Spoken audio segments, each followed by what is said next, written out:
ओम नमः शिवाय। दोस्तों, आप सबका स्वागत है मेरे YouTube चैनल पूजा सहारा पर।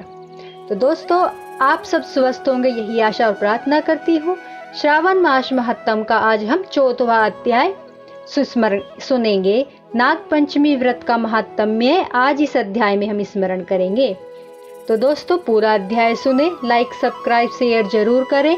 पूरा अध्याय सुनने से आपको श्रावण मास महात्म्य का पूरा फल प्राप्त होगा। तो शुरू करते हैं। बोलिए हर हर महादेव। ईश्वर बोले, हे महामुने, श्रावण मास में जो व्रत करने योग्य है वो मैं बताऊंगा, आप उसे ध्यान से सुनिए। चतुर्थी तिथि को एक बार भोजन करें और पंचमी को नक्त भोजन करें। स्वर्ण, चांदी, काष्ठ अथवा मिट्टी का 5 फनों वाला सुंदर नाग बनाकर पंचमी के दिन उस नाग की भक्ति पूर्वक पूजा करनी चाहिए।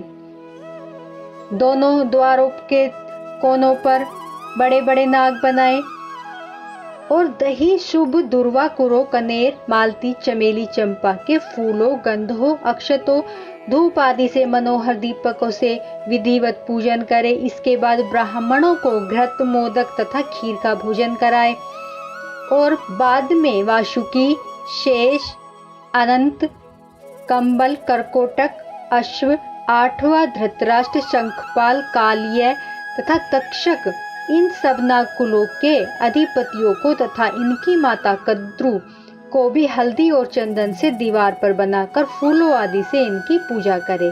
इसके बाद बुद्धिमान को चाहिए कि वामी के प्रत्यक्ष नागों का पूजन करे और उन्हें दूध पिलाए। घृत तथा शर्करा मिश्रित पर्याप्त दूध उन्हें अर्पित करे। उस दिन व्यक्ति लोहे का पात्र में पूरी न बनाए। नैवेद्य के लिए गौ का पायस भक्ति पूर्वक अर्पण करे। भुने हुए चने, दहन का लावा तथा जौ सर्पों को अर्पित करना चाहिए और स्वयं भी उन्हें ग्रहण करना चाहिए। बच्चों को भी यही खिलाना चाहिए, उससे उनके दांत मजबूत होते हैं।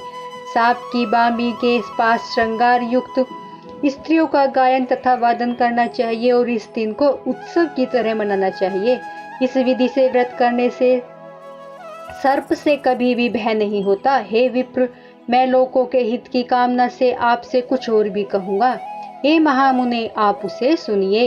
हे वत्स, नाग के द्वारा डसा गया मनुष्य मरने के बाद अधोगति को प्राप्त होता है और अधोगति में पहुंचकर वह तामसी सर्प होता है। इसकी निवृत्ति के लिए पूर्वोक्त विधि से एक भुक्त आदि समस्त कृत्य करे और ब्राह्मणों से नाग निर्माण तथा पूजा आदि आदर पूर्वक करवाए। इस प्रकार 12 मासों में प्रत्येक मास के शुक्ल पक्ष की पंचमी तिथि को इस व्रत का अनुष्ठान करे और वर्ष का पूरा होने पर नागों तथा निर्मित ब्राह्मणों तथा सन्यासियों को भोजन कराए।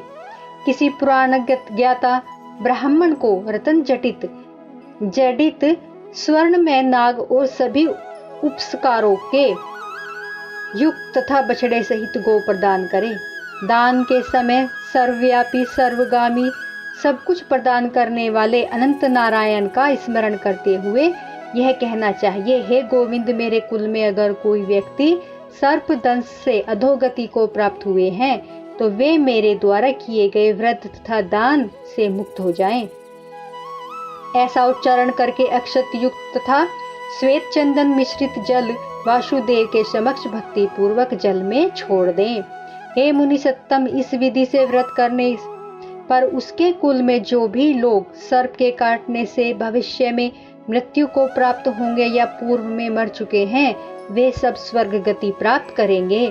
साथ ही हे कुल नंदन, इस विधि से व्रत करने वाला अपने सभी वंशजों को उद्धार करके अप्सराओं के द्वारा सेवित होता है, शिव सानिध्य को प्राप्त करता है। जो मनुष्य वित्त साठ्य से रहित होता है वही इस व्रत का संपूर्ण फल प्राप्त करता है।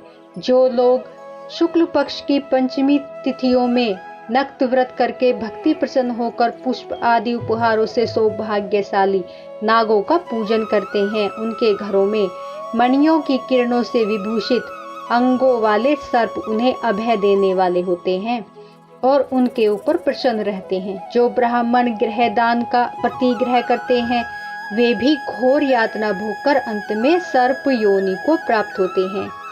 हे मुनि सत्तम, जो कोई भी मनुष्य नाग हत्या के कारण इस लोक में मृत संतानों वाले तथा पुत्रहीन होते हैं।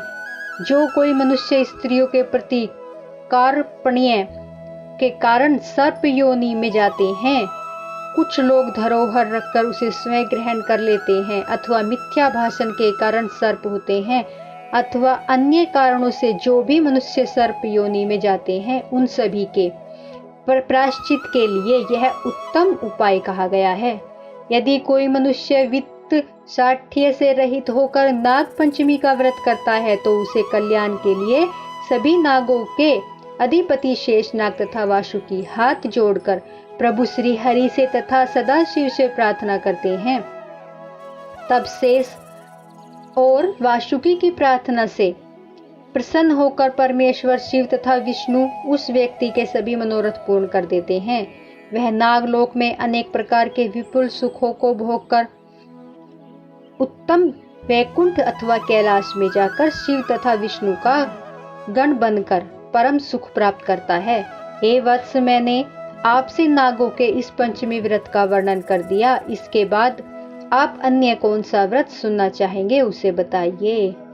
इस प्रकार श्री स्कंद पुराण के अंतर्गत ईश्वर संत कुमार संवाद में श्रावण मास महात्म्य में नाग पंचमी व्रत कथन नामक 14वां अध्याय पूर्ण हुआ। हर हर महादेव। तो दोस्तों, आज हमारा 14वां अध्याय पूर्ण होता है। तो बोलो ओम नमः शिवाय।